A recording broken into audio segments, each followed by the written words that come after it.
Detective Norman, can I join you?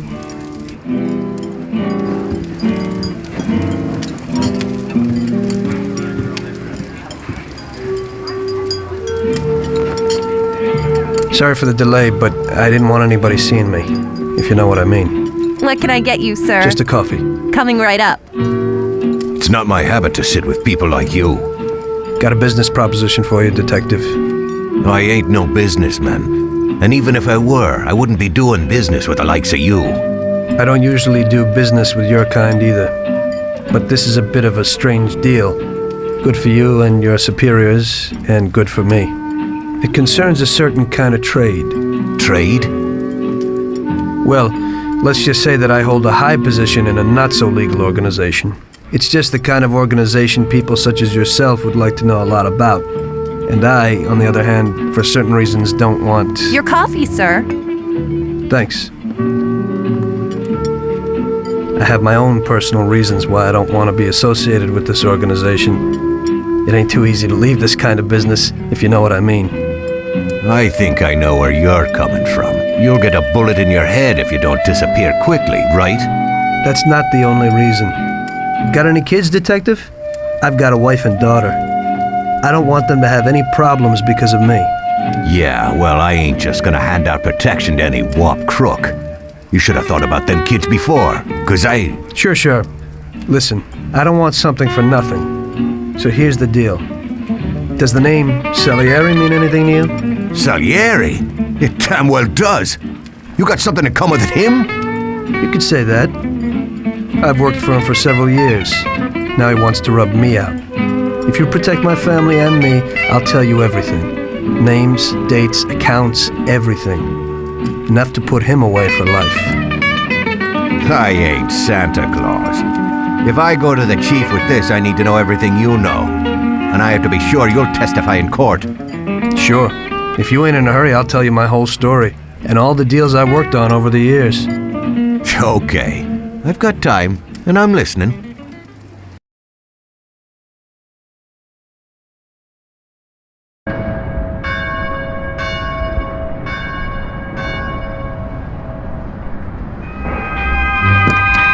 I used to be a taxi driver. Even though I wasn't making much and I worked from dawn to dusk, I was glad to be working.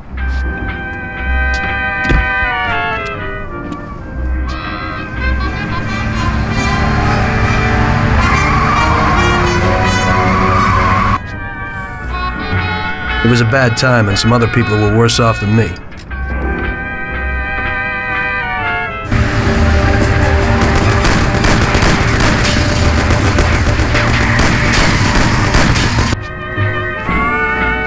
It was that very taxi that drew Salieri's people to me in the first place.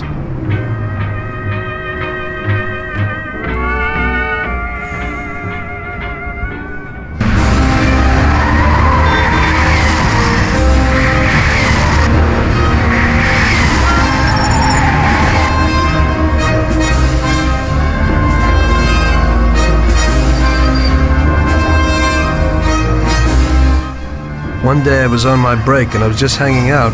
Suddenly I heard a tremendous crash. Sam! They got me! Damn it! Climb up and move. There's a taxi. We'll be okay. It was clear to me that these guys had to get out of there fast, so I thought it was best to cooperate, rather than ending up with a hole in my head. Move it. Come on.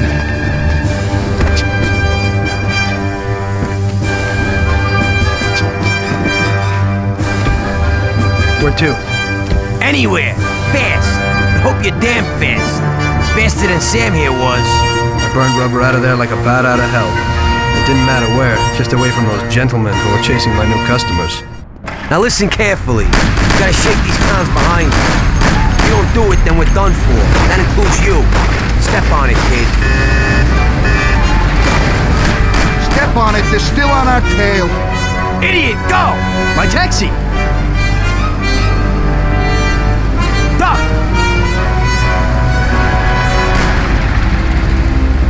Faster. Faster. Gonna end up a bag full of holes or what? Can't you go any faster?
Good work, brother. Now take us to Salieri's bar. I'll show you the way.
Finally, we're home.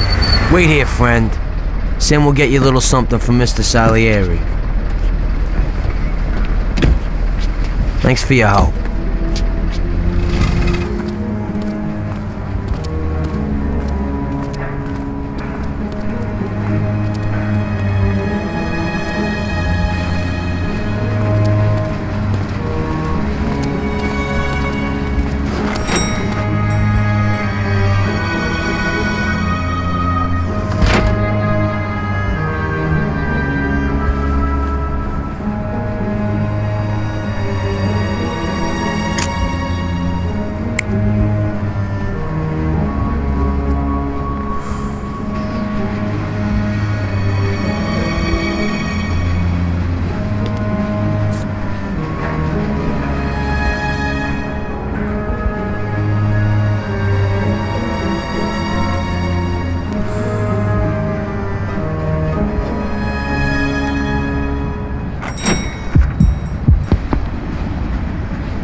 Mr. Salieri would like to thank you as well as myself and Paulie.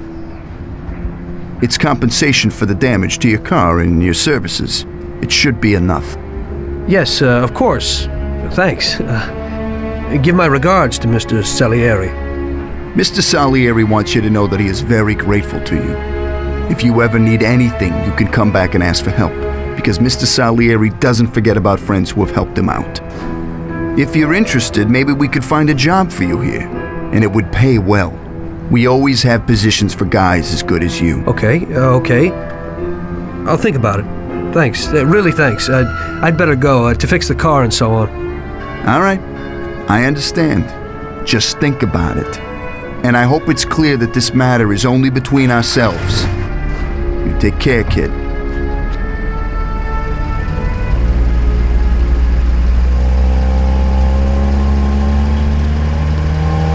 When I opened the envelope, I almost had a heart attack.